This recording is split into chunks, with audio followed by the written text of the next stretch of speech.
Hello, and welcome to my presentation, Figma for Teaching Graphic Design. Or my secondary title is How to Bridge the Design Divide to Inspire Problem-Solving, Communication, and Collaboration. And I was really motivated by the presenters that came before me, so it sounds like I might be echoing some of what they say, but reinforcement's really great anyway. My name is Matt Cram. I am professor at Shawnee State University, where I teach graphic design. If you can believe it, I've been here for 24 years teaching design the whole time. I'm also a member of the Figma Educational Advisory Board, where I work with Figma to talk about how to bring design into the classroom and Figma into the classroom and to bridge that design divide. I see graphic design as really integral to education. And I really like what Patricia said, because I think we're along the same lines, that design is foundational to education. And it hits upon three pillars that I identify of education. And that is to research, to express oneself, and to reason or critical thinking. The way I came to Figma was also during when COVID struck. My university decided that it would be best and safest for us if we took a week off and regrouped, and that we returned to school by teaching our courses remotely. I'd heard a lot about Figma. I'd never used it before. I knew a bit about it from my experience with working in UI. So I dove headfirst into Figma during that week. I think I watched literally everything that Figma produced on the YouTube channel. I got to know Mickey really well, of course, through his videos, and I found I really loved Figma. And something that really brought forward and elevated was the opportunity to collaborate.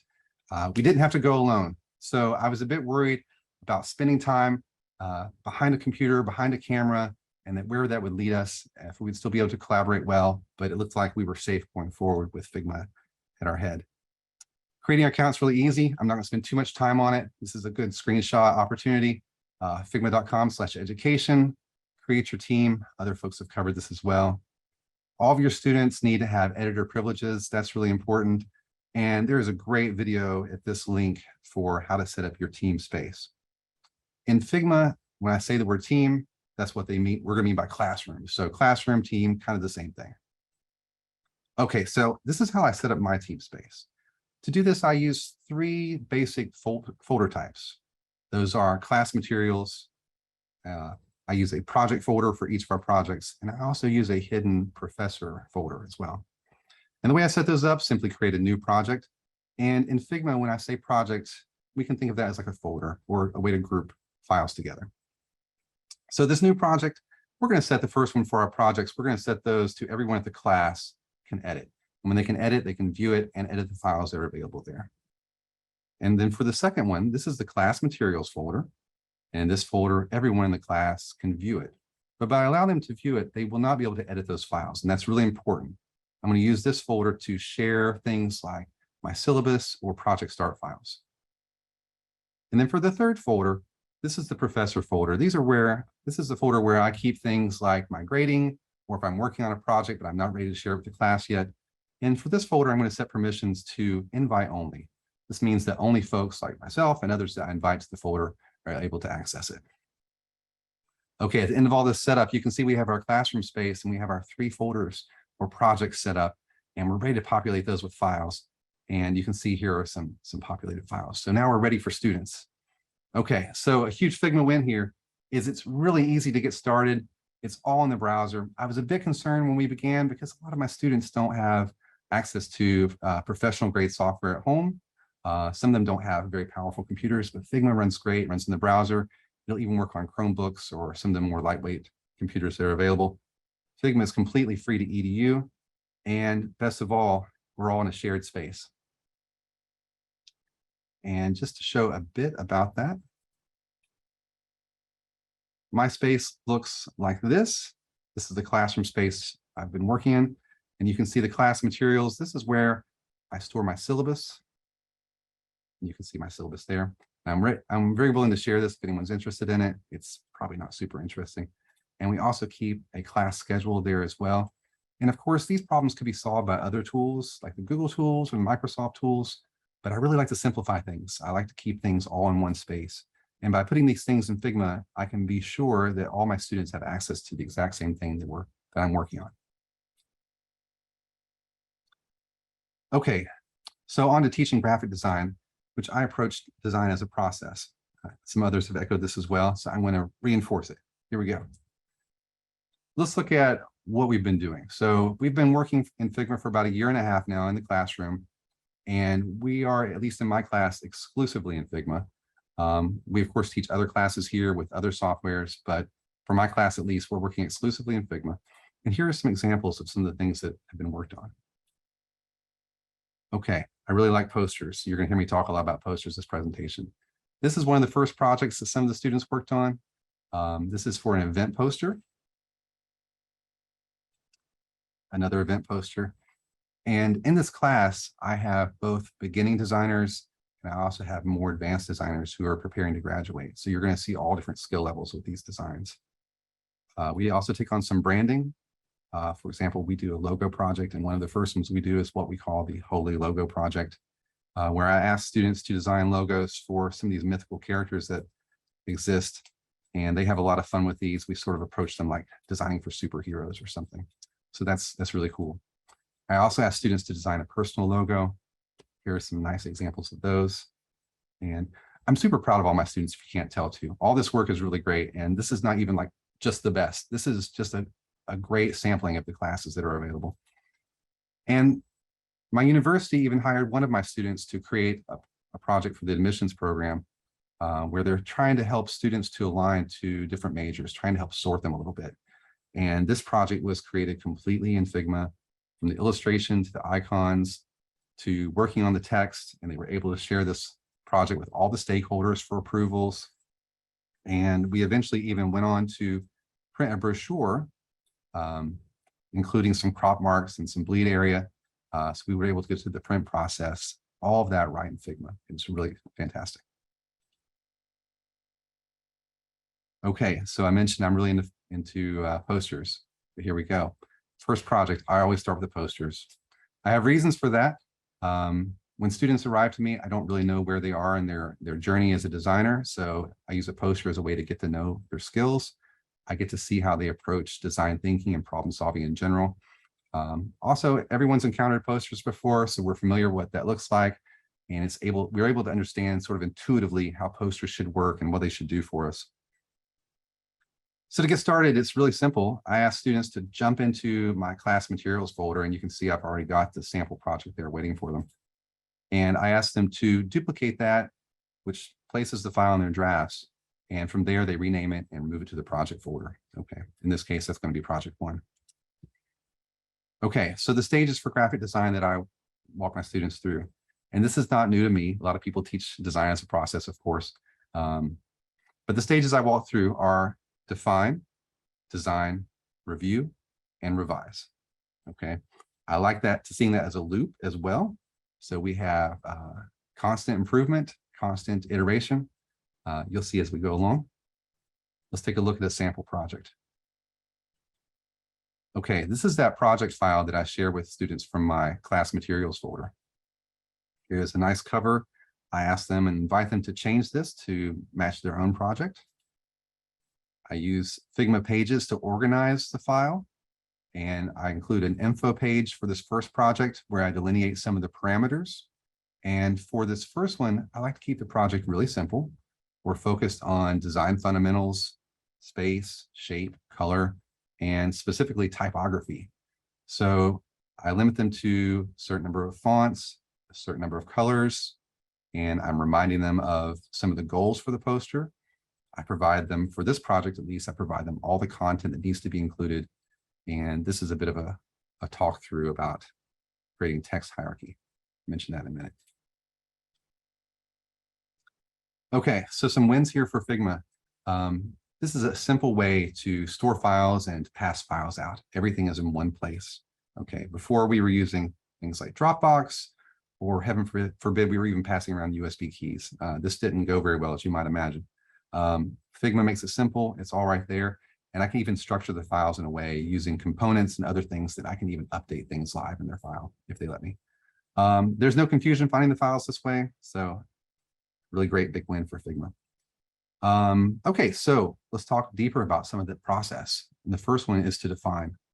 And in the define stage, what we're doing is we're trying to figure out what it is the designer is responsible for and what are our goals for success. What will success look like? Okay. And I like to see design as a process of just asking questions. I think design is a great way to build empathy. It's a great way to think about how other people might navigate our project, to move beyond our own thinking and our own point of view. And to do that, I use 3 questions. And those questions that I think are fundamental to all design projects are: what is the medium? And what is the audience, or who is the audience? And what is the message? Okay. And by medium, I don't mean that person that tells the future. I'm talking about the thing you deliver the project on. Okay. So in our case, it's a poster. When we talk about the medium, though, we talk about what's unique to that medium. For example, our poster is inherently different from a website, which is different from an app, which is different from a billboard. Okay. All those have unique properties that we need to address in our project and our way of thinking. Some of those places that posters might be encountered are very different as well than how you might encounter a business card. You might run into a poster somewhere, you might be in a hurry, it's in passing, or it's surrounded by other posters. So those are some unique qualities. Also, we need to think about how this is passed out, how it's shared. The audience, okay. Thinking about the people that we want to encounter our project. And at first glance, I think our students tend to think, well, it's everybody, or it's everybody who wants to see the play Hamlet or to go to the event. But that's not necessarily true. We talk about even meeting the first audience, which is their teacher and my expectations. And we talk about our class and our class's expectations. But for the project that we're going to be talking about, it's a poster for Hamlet. So we talk about where this poster might be encountered and who the people are that are seeing this. Do they have any unique needs? These are members of the college, university, campus. So what expectations do they have? Should we meet those expectations, or should we challenge those expectations? And also, we don't want to exclude anyone. So are there any unique needs? For example, any literacy concerns or any vision concerns? Certain communities may have literacy concerns, or certain populations also have vision or other capacities that we need to address as well. And finally, for the message, what is it we're really trying to accomplish? Our first way to address this, some students might think, well, our message is Hamlet. But in actuality, of course, for our project, it's an event about Hamlet. So we're trying to attract attention, and we're trying to engage the curiosity of those who might see our poster. And in the end, like most projects, we're also probably trying to lead our audience to some kind of action or to call for some type of response. Okay. Okay, so there's an action step here for students. And if we look at our sample project again, I asked students to use Figma as a mood board and to address those 3 questions that I just mentioned. Let's look at the sample project. And so in this one, you can see I've even created the stages for them in the sidebar. This is in our pages navigation. And I create a space for them to define their research. And I asked students to spend some time building a mood board or a stylescape where they find other posters or other images that inspire them or might inform their approach to this problem. I give them some opportunities to search on some of these common places we all know: Pinterest, Behance, typographic posters, and so on.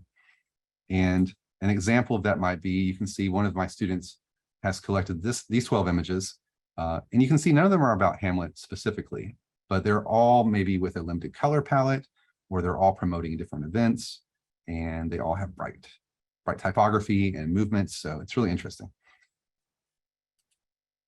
All right, let's move forward.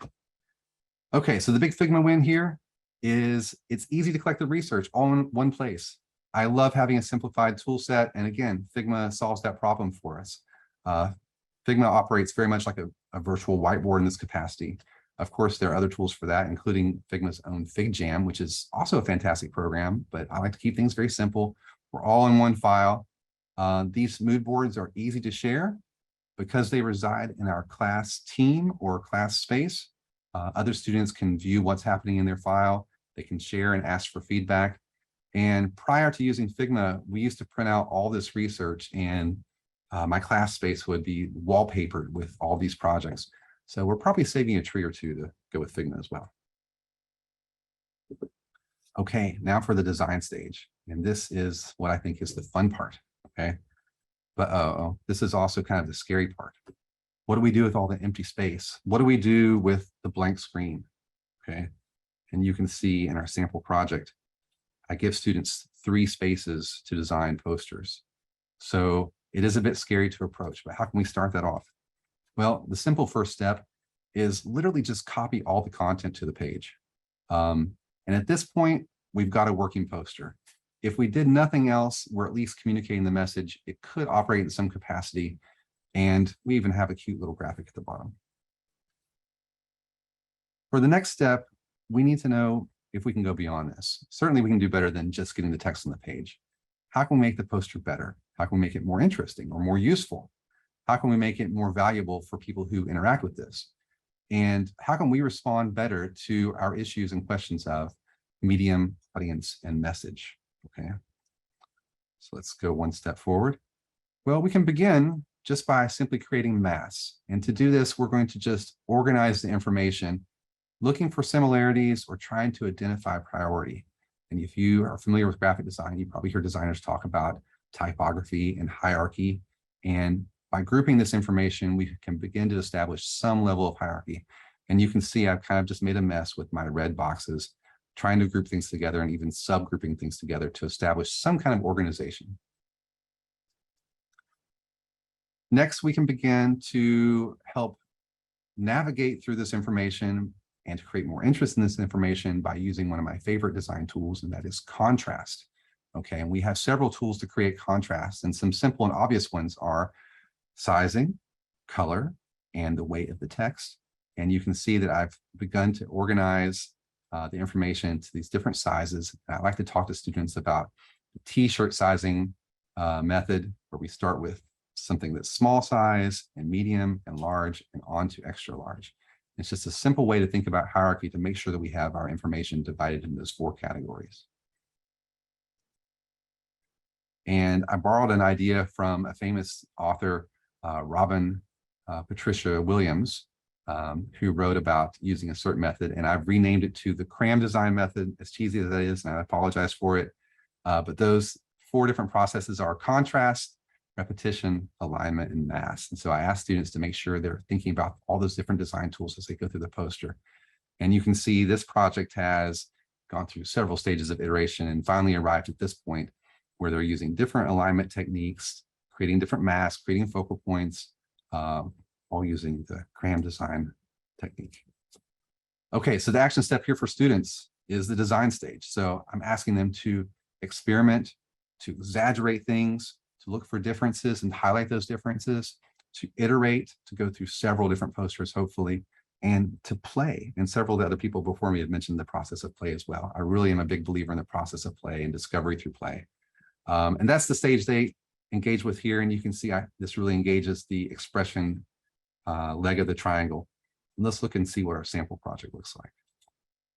So here's the blank space they have. And here is an example of one of the students' responses to this design stage. This artist was Sarah Martin, really great student of mine. And you can see she went through 3 different iterations of this event poster that she's working on, okay? Okay, so some Figma wins here. Figma has a fantastic tool set. I was worried about being limited by moving to a browser-based design tool. That wasn't the case at all. Figma is incredibly powerful. In fact, I have found it is actually my preferred tool. So in fact, some of my clients are like, Matt, you got to do this in Photoshop. But I like to work in Figma. Figma is quick and responsive despite being in the browser. In fact, I feel like it's faster than most other tools. The tool set is very intuitive. You have access to hundreds of fonts that are built right into Figma. You have grids, rulers, and all the other tools you need to create designs. And best of all, again, of course, mentioning collaboration as part of the process, built right into Figma.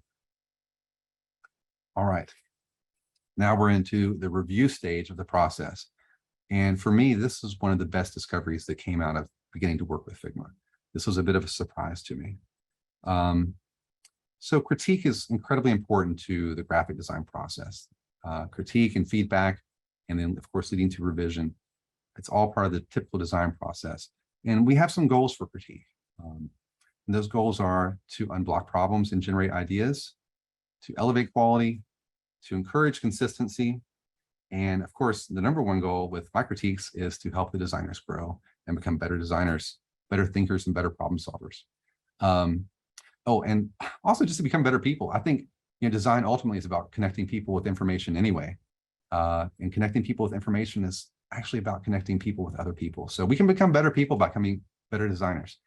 But what I was seeing was, critique is already hard in an in-person scenario. But as we moved to remote, critique became almost impossible.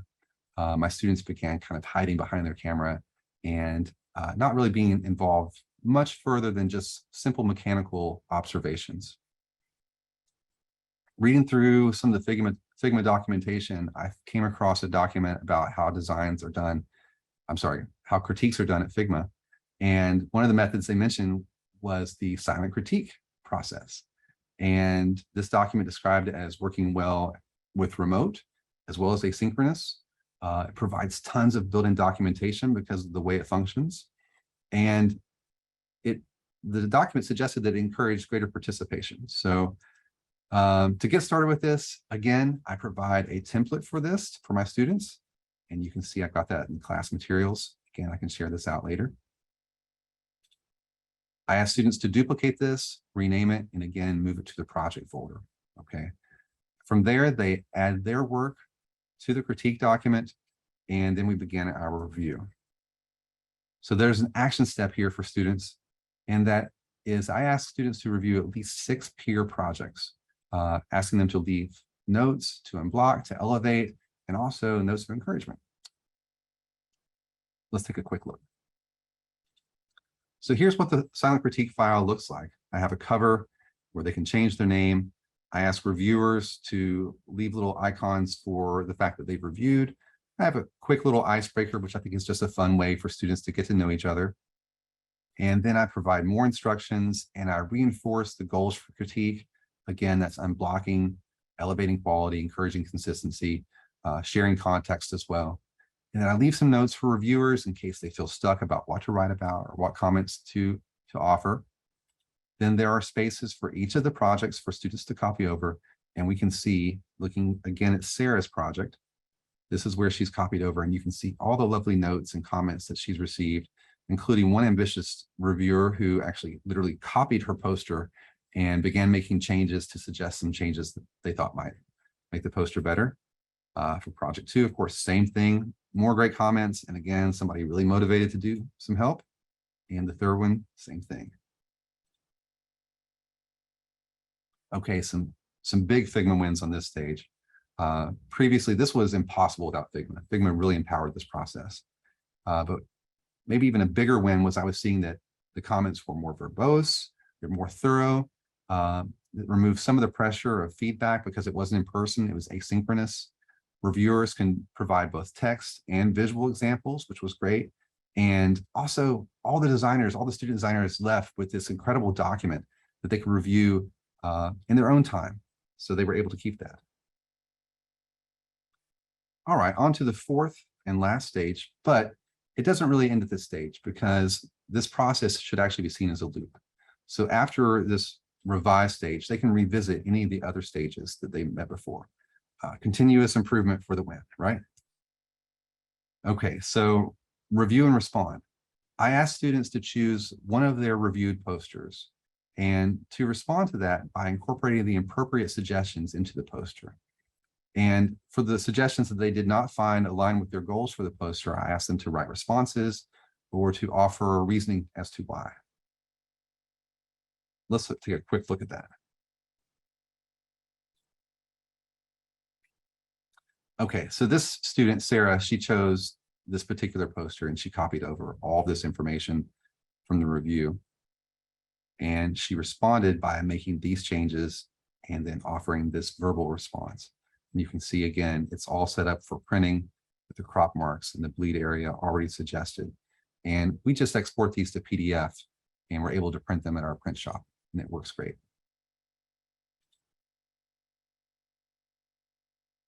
In this process, I found that students feel really supported. I think because they have the peer support, they feel like they have not just me supporting them, but they have their whole class supporting them as well. And one of the most exciting things to emerge was like the really ambitious students who copied over the design and made alterations that way. Students become peer supports themselves. And then also through the process of iteration, I let my designers build confidence. So continuous improvement again for the win. Big Figma wins here as well. Projects become collaborative just by their very nature. And again, like I mentioned before, I really enjoy the fact that students, after the silent critique process, are left with a document that contains all the critique notes. So they have built-in documentation. And then if things go wrong, Figma has built-in version history to save us. All right, so finally, Figma is already well known as a favorite design tool in the design professions. But based on my experiences, it's also a great resource for the classroom. I think design is a great process for the classroom as well. For educators, Figma offers free professional grade tools to enhance learning by surfacing collaboration, peer support, and iteration through the design process. And that's what I've got to say. Thank you so much.